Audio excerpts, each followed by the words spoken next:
लेकिन इसमें एक थोड़ा सा इशू ये है कि देखिए, राइट साइजिंग की बात की या ब्यूरोक्रेसी को छोटा करने की बात की, उन दोनों फ्रंट्स पे हम ये देखते हैं कि जो हमारी federal government, even provincial governments उल्टा चलती हैं। जो 18th अमेंडमेंट के बाद जो ओवरलैपिंग मिनिस्ट्रीज फेडरल में खत्म हो जानी चाहिए थी, वो अभी तक वहीं की वहीं है।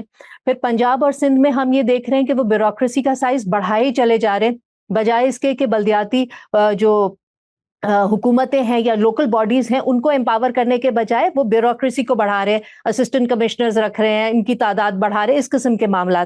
फिर अब मोहसिन नकवी साहब की जो अपनी जो मिनिस्ट्रीज हैं, आज ही की खबर ये है कि जो पीसीबी ने से कहा गया था कि आप अपने जो प्लेयर्स हैं उनके सारे फाइनेंशियल डिटेल्स पब्लिक करें, जो कि इनकम टैक्स में होता है जैसे पाकिस्तान के बाकी लोगों का। पीसीबी उसके खिलाफ अदालत में चली गई 2 केसेस के अंदर। तो कहने का मकसद ये है कि ये कह तो रहे हैं कि ऐसा होना चाहिए, लेकिन उसके लिए जो दरकार चीजें हैं उन पे वो अभी तक कुछ उस पे स्टार्ट करने को ही तैयार नहीं है। तो ऐसी सूरत हाल में आपको क्या लगता है कि ये जो नए सूबों वाली बात है, इसमें कितना मोमेंटम आ पाएगा? दो मुख्तलिफ बातें यहाँ पे आती हैं। एक तो सबसे पहले हमारे पास एक सवाल ये उठता है कि whenever good governance in Pakistan has been delivered at whatever level, वो फेडरल लेवल पे हो कि वो लोकल लेवल के ऊपर हो, who has done that?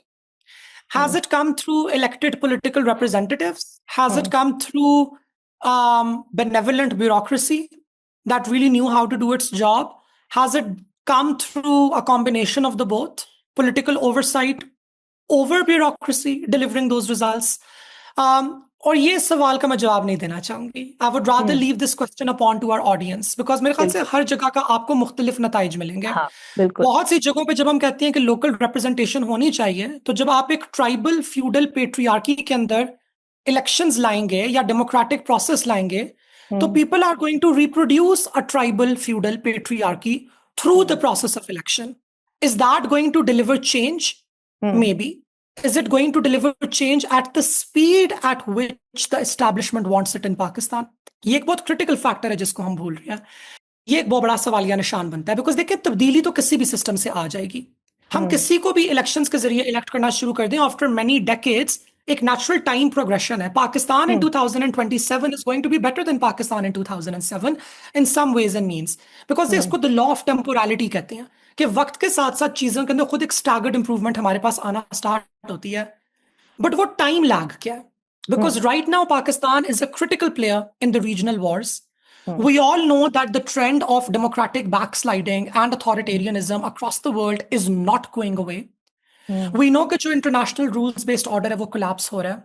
And we know that for Pakistan to be secure and safe the way the establishment envisages it to be, or it claims that that's what it wants it to be, the speed at which the change has to be delivered isn't really catching up. And that is true. अगर आप military की as an institution, सिर्फ अगर हम उसको एक bureaucratic अदारे के तौर पे देखें, एज अ ब्यूरोक्रेटिक अदारा, is it delivering the goals on the international front? Has it created its own supply chain? The answer is yes. Have the other institutions been able to catch up? No, they really haven't been able to catch up. So who delivers that change? Is it a good elected political administrator working alongside a bureaucracy, जो कि हमें मरियम नवाज साहिबा के case के अंदर नजर आ रहा है?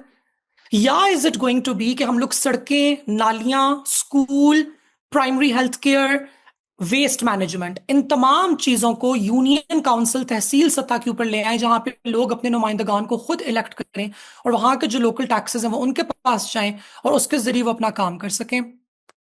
आई once again leave it to the people, because ये वाला मॉडल हमें कम से कम 3 सूबों के अंदर नजर तो आ रहा है. सो आई थिंक ये एक बैक एंड फोर्थ रगा रहेगा. आपका जो सवाल था कि क्या इससे मोमेंटम लूज तो नहीं हो जाएगा, मेरे ख्याल से मोमेंटम नए सूबों का नहीं है. Momentum is about breaking the country into smaller administrative units where governance can be delivered effectively. What do they look like? We don't know. It is possible that somebody in Pindi and Islamabad already has the answer. And they might force that answer on us, and that might not be the correct question, the correct answer. Lekin the conversation has started, and everybody needs to contribute to this conversation. Otherwise, I think we will all be left behind. ये बात तो आप बिल्कुल ठीक कह रही हैं कि ये इस पे बात करने की जरूरत है. देखिए, ये बात भी हकीकत है कि जो हमारा सियासी निज़ाम है, जिसको ये लोग कह रहे हैं कि ये सिस्टम, मौजूदा सिस्टम